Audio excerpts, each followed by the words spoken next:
বিরতির পর স্বাগত। গতকালই আমরা তুলে ধরেছিলাম যে বাংলাদেশের মৌলভীবাজার জেলায় জুড়ি থানাধীন বাংলাদেশের নাগরিক 16 বছরের এক মেয়ে গতকাল গভীর রাতে কৈলাসহর ইরানি থানাধীন লুটিয়াপুরা বিওপির অধীন ভারত বাংলাদেশ আন্তর্জাতিক সীমান্ত দিয়ে অবৈধভাবে ভারতে প্রবেশের সময় আন্তর্জাতিক সীমান্তে 0 পয়েন্টে গুলিবিদ্ধ হয়ে মারা যায়। পরবর্তী সময়ে 2 সেপ্টেম্বর অর্থাৎ সোমবার বিকেলে 0 পয়েন্ট থেকে মৃতদেহ উদ্ধার করে কৈলাসহরের ঊনকোটি জেলা হাসপাতালে ময়নাতদন্তের জন্য পাঠানো হয়েছিল।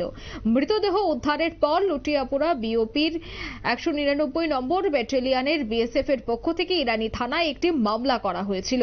মামলার নম্বর ছিল 66/2024। অন্যদিকে 3 সেপ্টেম্বর অর্থাৎ আজ মঙ্গলবার দুপুরে মৃতদেহের ময়নাতদন্তের পর কৈলাসহরে ভারত বাংলাদেশ আন্তর্জাতিক সীমান্তের বিএসএফ এবং বাংলাদেশের সীমান্ত রক্ষীদের মধ্যে ফ্ল্যাগ মিটিং অনুষ্ঠিত হয় এবং তাতে ফ্ল্যাগ মিটিং এর পর সেই নাবালিকাটিকে মৃতার বাবা ফরেন্দ্র কুমার দাসকে দেখানো হয়। ফরেন্দ্র কুমার দাস তিনি বাংলাদেশের মৌলভীবাজার জেলার জুড়ি থানাধীন এলাকার স্থায়ী বাসিন্দা। ফরেন্দ্র কুমার দাস মৃতদেহ দেখে শনাক্ত করে জানান যে মৃতদেহটি তার মেয়ের। পরবর্তী সময়ে বিএসএফ এর এবং বাংলাদেশের সীমান্ত রক্ষীদের মধ্যে অফিসিয়াল কাজকর্ম শেষ করে বিএসএফ এর মৃতদেহটি বাংলাদেশের সীমান্ত রক্ষীদের হাতে তুলে দেয়। কি উঠে আসছে বিস্তারিত জানাচ্ছি। গতকালকে বিএসএফ এর ইনফরমেশনে আমরা একটা মহিলা মেয়ের ডেড বডি উদ্ধার করি লাঠিয়াওড়া ফেন্সিং এর পশ্চিম দিক থেকে। তো এটা যথারীতি আমরা কালকেই পোস্টমর্টমের জন্য হসপিটাল কৈলাসহর পাঠিয়েছিলাম। তো আজকে এটার পোস্টমর্টম কমপ্লিট হয়েছে। আর এক্ষণে আমরা 5টা বাজে এখন বিকাল। তো পোস্টমর্টমের পরে আমরা বিএসএফ এবং পুলিশ মিলে বাংলাদেশের বিজিবি এবং তাদের পুলিশের হাতে এবং মেয়ের বাবার শনাক্তক্রমে আমরা ডেড বডি ওদের কাছে হ্যান্ড ওভার করেছি। তো ওরা এখন ডেড বডি নিয়ে চলে গেছে।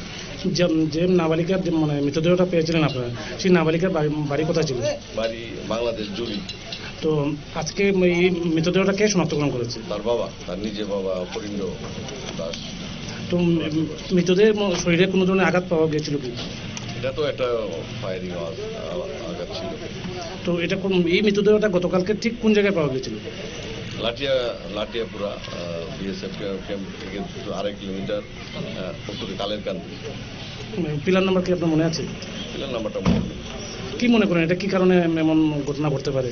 হয়তো রাত্রিবেলা তারা অনেক লোক ছিল, ক্রস করতেছিল বা ইন্ডিয়ার দিকে আসতেছিল, তখন